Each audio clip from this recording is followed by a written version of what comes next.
അപ്പൊ എന്റെ ഭാര്യയുടെ ഒക്കെ കൂട്ടത്തിൽ എവിടെയെങ്കിലും പോയാല് എന്റെ പണി ഫോട്ടോ എടുപ്പ് എന്നുള്ളതാണ്. നമ്മൾ ഇവർക്ക് ഫോട്ടോ എടുത്ത് കൊടുത്താൽ തന്നെ ഇവൾ അപ്പൊ തന്നെ ബാലരമയിലൊക്കെ പണ്ടൊരു മത്സരം ഉണ്ടല്ലോ, ഈ ചിത്രത്തിലെ 10 തെറ്റുകൾ കണ്ടുപിടിക്കുക എന്ന്.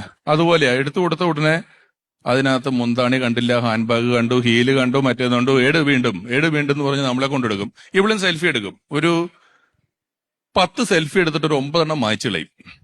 ഈ മായ്ച്ചു കളയുന്ന 9 എണ്ണത്തിനകത്താണ് ഇവളുടെ യഥാർത്ഥ മുഖം.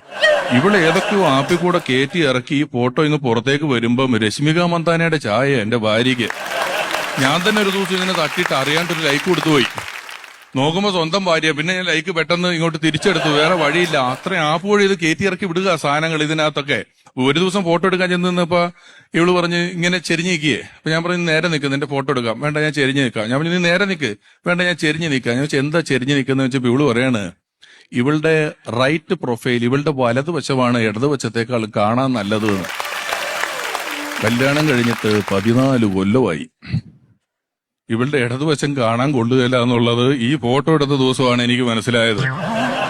മാത്രവുമല്ല, ഞാൻ പെണ്ണ് കാണാൻ ചെന്നപ്പോ നമുക്ക് ഒറ്റയ്ക്ക് മിണ്ടാൻ ഒരു സമയം തരികയല്ലേ, ആ സമയത്ത് അവൾ ഇങ്ങനെ നിന്നേച്ചത്. വലിയൊരു ചതി അന്ന് ഞാൻ പിടിച്ചു.